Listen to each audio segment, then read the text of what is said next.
बताएं सर, मकर संक्रांति पे क्या संदेश आप देना चाहते हैं? माई हेल्थ फाउंडेशन ट्रस्ट की ओर से समस्त देशवासियों को मकर संक्रांति की शुभकामनाएं बहुत बहुत। लेकिन पतंगों के साथ साथ हमें पक्षियों का भी ध्यान रखने की ज़रूरत है। थोड़ा कल का दिन थोड़ा विशेष हमारे ध्यान रखने योग्य है। सुबह शाम हम जब पक्षी विचरण करते हैं तो उस समय हम पतंगों का उपयोग कम करें, जिससे वो भी अपना बचाव कर सके। हर साल लाखों की तादाद में पक्षी इन पतंग की डोर से पंख कट करके, गर्दन कट करके मर जाते हैं। तो हमें साथ साथ में प्रकृति का भी ध्यान रखने की ज़रूरत है। तो मैं सभी को वापस याद दिलाना चाहता हूँ कि आप सुबह शाम थोड़ा इसका ध्यान रखें। साथ ही अभी कोरोना का जो ओमिक्रॉन जो एक नया वेरिएंट आया है, हमें इससे डरने की ज़रूरत नहीं है। हमें सावधानियां रखने की ज़रूरत है और इसको ज़्यादा दिमाग में रखने की ज़रूरत नहीं है। हमें सामाजिक दूरी बनाने के बजाय शारीरिक दूरी बनाने की ज़रूरत है। अपनों से बात करने की ज़रूरत है, उनके समाचार पूछने की ज़रूरत है, लेकिन कोरोना से डरने की ज़रूरत नहीं है।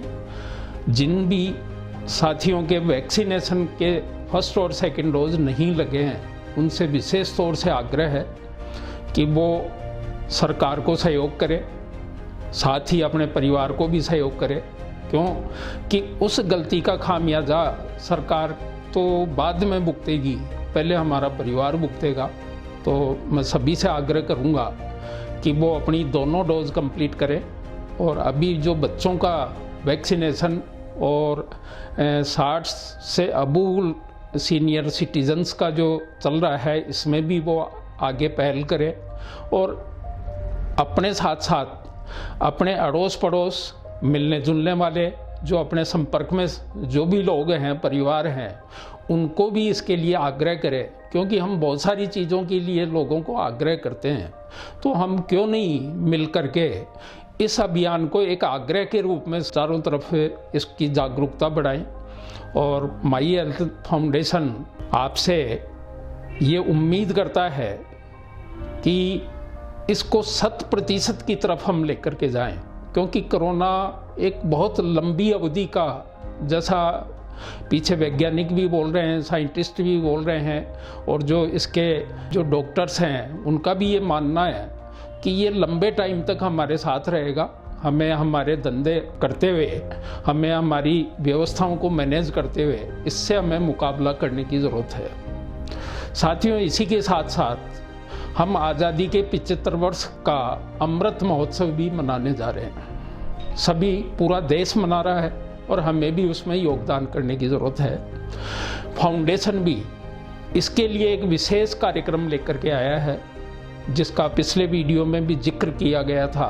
मैं आपको उसी संदर्भ में बताना चाहूँगा कि फाउंडेशन ने युवाओं को, रिटायर व्यक्तियों को, महिलाओं को, सभी लोगों को एक आह्वान कर रहा है कि आप लोग अपना जो भी पार्ट टाइम, फुल टाइम जो भी देना चाहें, वो फाउंडेशन के साथ जुड़ करके, और एक फाउंडेशन एक अभियान लेकर के चल रहा है जिसमें सरकारी विद्यालय, सरकारी औषधालय, आंगनबाड़ी केंद्र, इनके इंफ्रास्ट्रक्चर को मजबूत करने के लिए आने वाले 5 साल में सन 2030 तक का एक टारगेट बनाया है फाउंडेशन ने कि भारत के समस्त क्षेत्रों में हमारे कार्यकर्ता खड़े हों।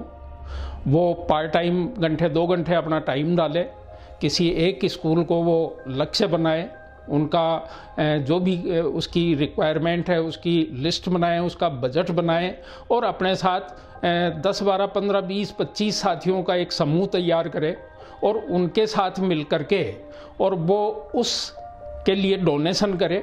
उस डोनेशन के द्वारा उस इंफ्रास्ट्रक्चर को फाउंडेशन उनके सहयोग से करना चाहता है। साथ ही उनके कार्य की परफॉर्मेंस के आधार पे कार्यकर्ता की कार्य के परफॉर्मेंस के आधार पे उसको पॉइंट्स दिए जाएंगे और उन पॉइंटों के आधार पे, उसकी परफॉर्मेंस के आधार पे उसको पारिश्रमिक भी फाउंडेशन की तरफ से मिलेगा, जो उसका ठीक ठाक घर खर्चे जितनी व्यवस्था उसकी बन सकती है। तो मेरा सभी से आग्रह है, अति शीघ्र आपको इसका लिंक डिस्क्रिप्शन में भी डाल दिया जाएगा, उसमें अपना नाम रजिस्टर करें, क्योंकि कार्यकर्ताओं की संख्या सीमित है। हम फाउंडेशन चाहता है कि पंचायत और वार्ड स्तर पे एक सीमित संख्या में कार्यकर्ताओं का चयन करके और उनको इस मिशन पे लगाया जाए और उनको आगे बढ़ाने के लिए उनके ट्रेनिंग प्रोग्राम्स वगैरह हैं, उनको गाइडेंस के लिए जो इसके एक्सपर्ट हैं उनके द्वारा ट्रेनिंगें वगैरह दिलवाई जाएगी। और क्यों नहीं हम इस आज़ादी के अमृत महोत्सव को एक अलग तरीके से मनाएं, जिसमें हमारी एक सामाजिक पहचान भी बने और हमारी एक आर्थिक व्यवस्था भी ठीक बने। तो मैं आह्वान करूंगा कि वो जल्दी से जल्दी इस महाअभियान में अपनी हिस्सेदारी सुनिश्चित करें और अपने आप को एक सामाजिक परिवेश में एक अच्छी छवि के साथ में लोगों के सामने प्रस्तुत करें। बहुत बहुत धन्यवाद। जय भारत।